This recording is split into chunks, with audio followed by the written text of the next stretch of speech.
Hello students. तो ये है आपका नेक्स्ट वीडियो। ठीक है। तो इसमें हम पढ़ेंगे जो इलेक्ट्रोलिसिस हम समझे थे इससे पहले वाली वीडियो में। तो उसी का थोड़ा सा एक्सटेंशन है ये। देखो क्या हुआ कि जो इलेक्ट्रोलिसिस प्रोसेस है ना, इसको स्टडी करने का काम किया फेराडे ने। ठीक है। इवन फेराडे ने तो बहुत ज़्यादा एक्सपेरिमेंट इस पर किया, जो इलेक्ट्रोलिसिस प्रोसेस है।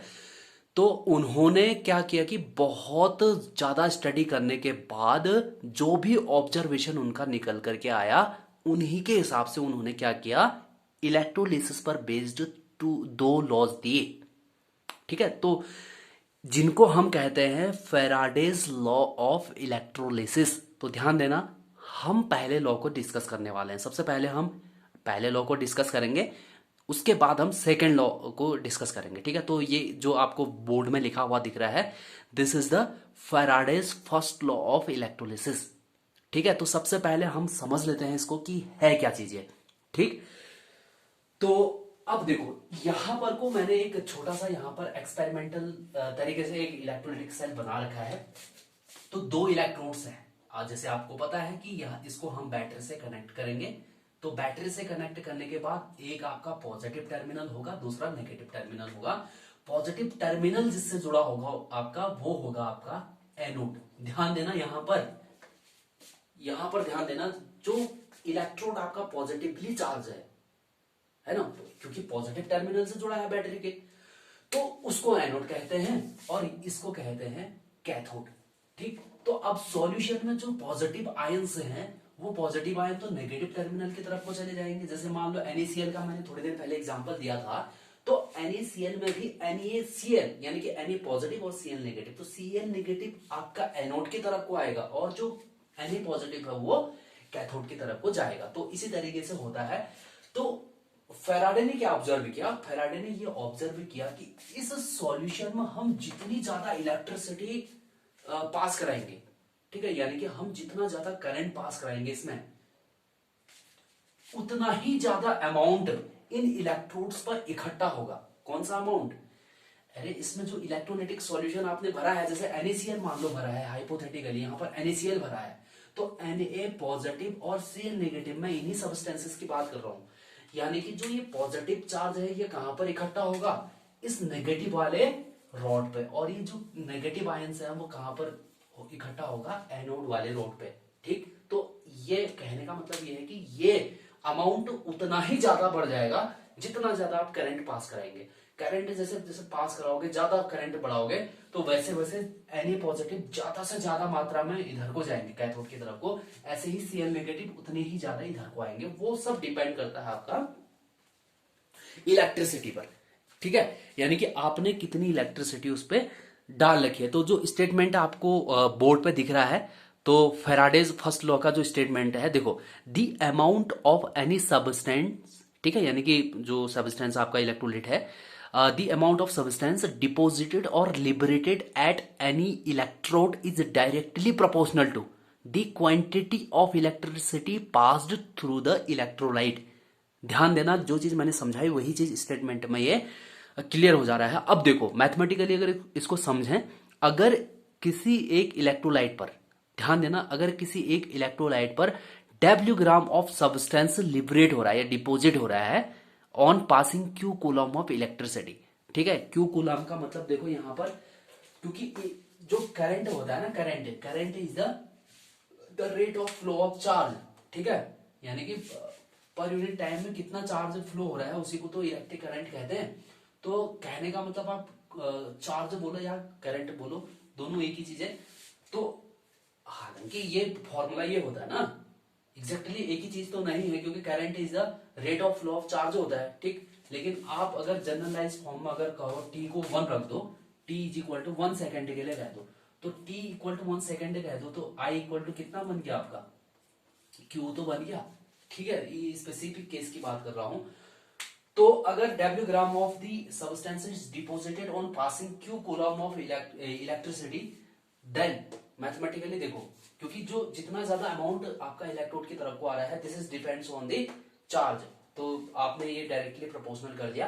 प्रोपोर्शनलिटी के साइन को हटाने के लिए यहां पर एक कांस्टेंट आया, और इस कांस्टेंट को हम कहते हैं इलेक्ट्रोकेमिकल इक्विवेलेंट। ठीक है, तो इसका ध्यान देना, इसको बोलते हैं इलेक्ट्रोकेमिकल इक्विवेलेंट। ठीक, अब इसके बाद हम करने वाले हैं Faraday's second law of electrolysis. ठीक, तो जैसा कि आपको स्क्रीनिंग में, ये स्क्रीन में दिख रहा है, ठीक है, यानी कि ये बोर्ड में आपको दिख रहा है कि Faraday's second law of electrolysis. तो जनरली इसमें कहा क्या गया है ये चीज़ समझते हैं। तो सबसे पहले फिगर से आप लोग समझो इसको।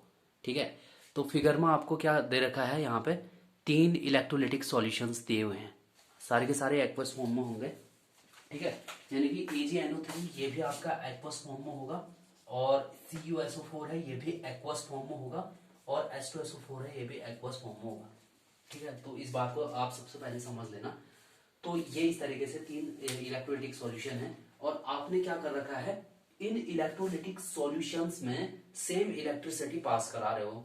ठीक है, तो सेम इलेक्ट्रिसिटी कैसे पास हो रही होगी, क्योंकि आप लोगों को मालूम होगा इलेक्ट्रिसिटी के बारे में, जब भी आपने पढ़ा होगा, ठीक है, करंट के बारे में, तो देखो ये आपका होता था रेजिस्टेंस, एक रेजिस्टेंस, और यहीं से दूसरा, यहां पर से एक दूसरा रेजिस्टेंस स्टार्ट हो जाता था। तो हम कहते थे कि ये सीरीज में है।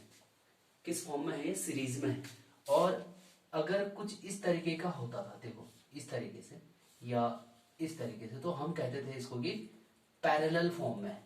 ठीक है, तो पैरेलल फॉर्म में हमेशा क्या होता है, जैसे यहां से आई करंट आ रही है, तो ये आई करंट 2 पार्ट्स में बढ़ जाता है यहां पर से, क्योंकि टर्मिनल दोनों का एक ही है होने को, बट यहां पर से करंट अलग अलग बढ़ जाता है।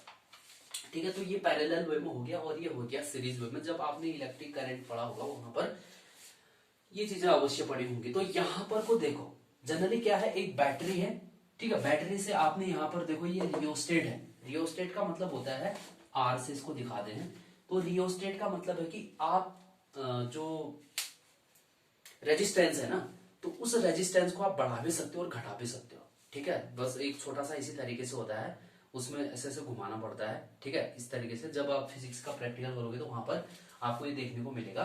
तो इस तरीके से घुमा करके आप सेट कर सकते हो। जैसे आप रेजिस्टेंस बढ़ाना चाहते हो, तो आप जो ये टच करने वाला है, ये हो यहां तक होगा, ये देखो यहां तक होगा। अगर इस वाले को आप यहाँ पर टच कराओगे तो ऑब्वियसली लेंथ बढ़ जाएगी इसकी, तो लेंथ बढ़ेगी मतलब रेजिस्टेंस बढ़ जाएगा। तो जनरली मैं ये समझाना चाह रहा हूँ कि रियोस्टेट तो इलेक्ट्रिसिटी को कंट्रोल करने के काम आता है, यानी कि रेजिस्टेंस को बढ़ाकर या घटाकर आप इलेक्ट्रिसिटी को कंट्रोल कर सकते हो। ये इसका काम है। स्विच का काम आपको पता ही है, ऑन ऑफ का काम करेगा यहाँ पे। तो जनरली क्या है कि यहाँ पर को इनको आपने सीरीज वे में जोड़ा है। क्यों? क्योंकि यहाँ से करंट, देखो ये पॉजिटिव चार्ज है, इलेक्ट्रॉन यहाँ से यहाँ को फ्लो होंगे, तो एक करंट ऐसे, देखो करंट यहाँ से आई इस इलेक्ट्रोड में, बीच में आपका क्या सॉल्यूशन है, इलेक्ट्रोलिटिक सॉल्यूशन, आयंस मौजूद होते हैं। आयंस हैं तो यहाँ से इलेक्ट्रिसिटी यहाँ पर जाएगी, और यही इलेक्ट्रिसिटी यहाँ से वायर के थ्रू मैंने इसको कनेक्ट कर दिया है, फिर से ये इलेक्ट्रिसिटी यहाँ, फिर जितनी इलेक्ट्रिसिटी वही इलेक्ट्रिसिटी यहाँ तक इस तरीके से फ्लो हो जाएगी, और सेम इलेक्ट्रिसिटी फ्लो होगी। इसमें भी उतनी ही होगी, इसमें भी उतनी ही होगी, और इसमें भी उतनी ही होगी, क्योंकि आपने इलेक्ट्रिकल करंट वाले चैप्टर में पढ़ा है। अगर सीरीज में लगे हैं आपके रेजिस्टेंस, तो सारे के सारे रेजिस्टेंस में जो इलेक्ट्रिसिटी है वो इक्वली फ्लो होती है। तो जनरली कहने का मतलब ये है। तो अब equal current in electrolytic solutions में इन्होंने सप्लाई किया, तो जनरली क्या देखने को मिला यहाँ पर, ठीक है, हमें वो चीज देखना है। तो यहां पर को देखा गया, देखो आप स्टेटमेंट पर देख लो, दिख रहा है इस यहाँ पर बोर्ड में आपको। तो it states that when same quantity of electricity is passed through different electrolytic solution connected in series, the weights of substances produced at the electrodes are directly proportional to their chemical equivalent weights। ठीक है, यानी कि उनके chemical equivalent weight के जो है proportional होगा। तो अगली वीडियो में मैं आपको बताऊंगा कि ये इक्विवेलेंट वेट क्या होता है। ठीक है, ये बड़ा आसान है, मैं बताऊंगा इसको। तो सबसे पहले आप इस स्टेटमेंट को वैसे समझ लो। ठीक है, फील करने की कोशिश करो। अगर इसको मैथमेटिकली हम देखें तो नीचे आप लोगों को दिख रहा होगा वेट ऑफ एजी डिपोजिटेड, यानी कि एजी कहाँ डिपोजिट हुआ होगा, यानी कि इलेक्ट्रोड पर, जाहिर सी बात है इलेक्ट्रोड पर ये डिपॉजिट हुआ होगा, अपॉन आप सबसे पहले इन दोनों के लिए ले रहे हो। ठीक है, यानी कि AgNO3 और CuSO4 के लिए ये रेशियो ले रहे हो। ये रेशियो यानी कि वेट ऑफ Ag डिपोजिटेड, यानी कि Ag इस पर डिपोजिट हुआ होगा, और सी यू डिपोजिटेड, यानी कि सी यू इस पे डिपोजिट हुआ होगा, जहां पर भी आप समझ सकते हो, जैसे पॉजिटिव वाले पे नेगेटिव और नेगेटिव वाले पॉजिटिव, इस तरीके से डिपोजिट होगा। तो कहने का मतलब आपको जनरली क्या रेशियो निकाल लेना है।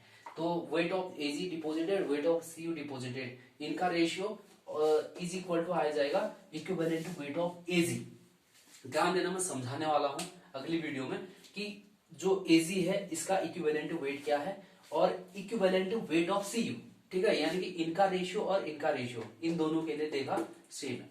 और वही चीज आप लोग ये कर सकते हो, इन दोनों का रेशियो इसमें करोगे, यानी कि सी यू डिपोजिटेड है ना, C U deposited upon H deposited का रेशियो निकालोगे और सी यू का इक्विवेलेंट वेट और एस टू का इक्विवेलेंट वेट दोनों का भी अगर निकालोगे, इसी तरीके से रेशियो निकालोगे तो इक्वल आना चाहिए। तो ये मैथमेटिकली हो गया। बस जनरली आप ये समझ लो कि अगर इलेक्ट्रिसिटी इक्वली प्रोवाइड किया जा रहा है अगर इन इलेक्ट्रोलिटिक सॉल्यूशंस को, ठीक है, तो इक्वल अमाउंट में आपका यहाँ पर डिपोजिट होने वाले हैं आयंस। बस जनरली इसका अगर सिंपल वे में समझो तो कुछ इस तरीके से इसको समझ सकते हैं, ठीक है। तो अब अगली वीडियो में सबसे पहले हम समझते हैं, इसी वीडियो में कोरोजन को समझ लेते हैं सबसे पहले कि कोरोजन होता क्या है, ठीक है। तो जैसा कि आपको बोर्ड में दिख रहा है कोरोजन, ठीक है। तो अगला टॉपिक हमारा यही है जो हम समझने वाले हैं अभी, कोरोजन, ठीक है। तो ये है, अब देखो कोरोजन होता क्या है जनरली। आपने एक एग्जाम्पल के लिए देखा होगा, जैसे आयरन है आपका, ठीक है, लोहा है। अगर लोहे को जैसे आजकल बारिश के दिनों में बाहर रख दो तो एक दो दिन में उसमें जंग लग जाता है, इवन एक ही दिन में लग जाता है। तो ये जंग लगने की जो प्रोसेस होती है ना, तो जनरली यही है कोरिजन, ठीक। अगर इसकी डेफिनेशन अगर आप पढ़ना चाहो तो देखो, corrosion is a process of deterioration, ठीक है, of a metal as a result if its reaction with air और वाटर, ठीक है, इन्वायरमेंट सराउंडिंग इट, यानी कि आपके जो सराउंडिंग है ना, उस सराउंडिंग में जो आपका क्या क्या चीजें हैं, एयर और वाटर है, ठीक है, इसकी वजह से ये रस्टिंग की प्रोसेस होती है। तो एग्जाम पॉइंट ऑफ व्यू से आपका क्या इंपॉर्टेंट है उसको समझो। तो ये प्रीवियस ईयर्स में आ भी चुका है कि जो mechanism of rusting of irons होता है, इसको इस प्रोसेस को लिखना आपका आता है जनरली एग्जाम में, इसीलिए मैं इसको करा भी रहा हूं। तो सबसे पहले समझो कि होता क्या है, ठीक है। आयरन आपका होता है, सबसे पहले इसको समझो, आयरन जो होता है आपका, ठीक है, आयरन जो होता है वो आयरन सबसे पहले आयरन 2 पॉजिटिव बनाता है और साथ में 2 इलेक्ट्रॉन देता है, ठीक है। ये सब एक ही साथ होता है, ऐसा नहीं कि एक बार आयरन निकालेगा फिर ये प्रोसेस होगी, ये सब एक साथ हो रही है, ठीक है। आयरन जब जनरली वो एयर और वाटर के कांटेक्ट में आता है ना, तो ये प्रोसेस होती है, ठीक है। और जो आपका आयरन का जो भी सरफेस है, वही जनरली जो अभी तक हम कर रहे थे ना, यहाँ पे जो सॉल्यूशन बना करके इलेक्ट्रोलिटिक सॉल्यूशन ये इस तरीके से बनाते हैं, तो वो ये सारी की सारी प्रोसेस, कैथोड एनोड की ये सारी सारी प्रोसेस एक ही सरफेस में होती है। आयरन के सरफेस में देखो कैसे हो रही है, इसी चीज को समझो। एनोड एज अ एनोड कौन बिहेव कर रहा है, क्योंकि वाटर और एयर के कांटेक्ट में आने पर जो आपका आयरन है वो आयरन 2 पॉजिटिव में और साथ में ये 2 इलेक्ट्रॉन इस तरीके से निकाल के इस फॉर्म में आ जाता है। एक्वस मैंने इसीलिए लिखा है, ठीक है, एक्वस का मतलब इसमें वाटर भी मौजूद है। अब सेकंड अगर हम देखें, वाटर आपका है वहां पर जनरली एटमॉस्फेयर में, क्योंकि बहुत ज्यादा ह्यूमिडिटी है आज के डेट में, आप देखो बारिश के टाइम पे, तो ये होता क्या है, जो H2O है ना, इस H2O के कांटेक्ट में जो हमारे एटमॉस्फेयर में कार्बन डाइऑक्साइड है, ये इसके कांटेक्ट में आता है। आएगा भाई, एटमॉस्फेयर है, एटमॉस्फेयर में इतनी सारी गैसेस हैं, तो कार्बन डाइऑक्साइड भी है। तो कार्बन डाइऑक्साइड जब इस वाटर के कांटेक्ट में आती है तो बनाता है H2CO3, ठीक। अब ऐसा नहीं कि ये बहुत ज्यादा स्टेबल कंपाउंड है, नहीं, ये H2CO3 ब्रेक हो जाता है। देखो किस में ब्रेक होगा, ये H पॉजिटिव और HCO3 नेगेटिव, इसमें ये कन्वर्ट हो जाता है। अब जैसे ही ये ऐसे कन्वर्ट होता है ना, तो ये करता है एज अ कैथोड की तरह बिहेव। क्यों? क्योंकि ये जो H पॉजिटिव यहां से इसने लिबरेट किया, ये H पॉजिटिव ना, ये H पॉजिटिव जैसे ही यहां से आता है तो वैसे ही देखो क्या होता है, क्योंकि H पॉजिटिव और एटमॉस्फेयर में कौन है, ऑक्सीजन है, ठीक है, और ये ऑक्सीजन किसकी प्रेजेंस में है, वाटर के। तो इसका मतलब ये ऑक्सीजन कैसा होगा, हाइड्रेट वाला होगा, यानी कि जो वाटर के साथ है वो वाला होगा, यानी कि कुछ हद तक ये वाटर में घुल चुका होगा, कुछ इस तरीके का है यहाँ पर सिनेरियो। ठीक है, तो ये ऑक्सीजन यहाँ पर प्रेजेंट है एयर में। ठीक, और एच पॉजिटिव इस वाले प्रोसेस से आई है, वाटर फिल्म से इस तरीके से निकल के ये एच पॉजिटिव आया है। ठीक, और जो इलेक्ट्रॉन्स हैं वो इलेक्ट्रॉन्स आए हैं आपके कहां से, आयरन से, क्योंकि आयरन ने इलेक्ट्रॉन दिए हैं। ठीक, तो अब क्या होगा, इन इलेक्ट्रॉनों को कौन एक्सेप्ट करेगा, एच पॉजिटिव। अब आप ध्यान दोगे यहाँ पर एच पॉजिटिव फोर इलेक्ट्रॉन्स को अगर एक्सेप्ट कर लेगा तो आप सोचेंगे कि ये ऑक्सीजन से क्यों रिएक्ट करेगा, इसलिए रिएक्ट करेगा क्योंकि ये एच पॉजिटिव है, नॉट एच। एच अगर खाली लिखा होता तो इसके पास एक इलेक्ट्रॉन मौजूद होता है, क्योंकि एटॉमिक नंबर 1 होता है, इसके पास 1। अगर मैं एच पॉजिटिव लिख रहा हूं तो इसका मतलब एच पॉजिटिव बोले तो एक इलेक्ट्रॉन यहां से निकल जाएगा। एच पॉजिटिव मतलब कोई भी इलेक्ट्रॉन इसके पास है ही नहीं, तो ये चीज है। तो अगर 4 इलेक्ट्रॉन ये एक्सेप्ट करेगा तो 4H में कन्वर्ट होगा, और वैसे भी H लास्ट ऑर्बिट में एक इलेक्ट्रॉन, अब पता है ये अनस्टेबल है, अब भी अनस्टेबल है, तो अनस्टेबल होने के कारण ये ऑक्सीजन के साथ रिएक्शन करके H2 बना लेता है। ठीक है, तो इस तरीके का होगा। ठीक, अब मैं फाइनली आपको क्या करूंगा, सेल रिएक्शन करके दिखाऊंगा कि ये सेल रिएक्शन हो क्या रही। ठीक है, किस तरीके से ये सेल रिएक्शन हो रही है ये मैं सबसे पहले दिखाऊंगा। ये सेल रिएक्शन जो ये हो रहा है, ये ओवरऑल प्रोसेस हो रही है। अगर इन इक्वेशंस को ऐड करोगे तो ऐड करने के लिए देखो 4 इलेक्ट्रॉन है, तो आपको यहाँ 4 से मल्टीप्लाई करना पड़ेगा, नहीं 2 से मल्टीप्लाई करना पड़ेगा, क्योंकि 2 2 जा 4 होता है ना। 2 से दोनों साइड को 2 से मल्टीप्लाई करोगे तो ये आपका देखो, ये और लेफ्ट साइड से ऐड होगा और राइट साइड से ऐड होगा, तो 4 इलेक्ट्रॉन तो 2 2 जा 4 होगा, ये कट जाएगा आपका। ठीक, और यहाँ बचा रहेगा आपका, देखो मैं यहाँ पर लिख देता हूँ 2Fe।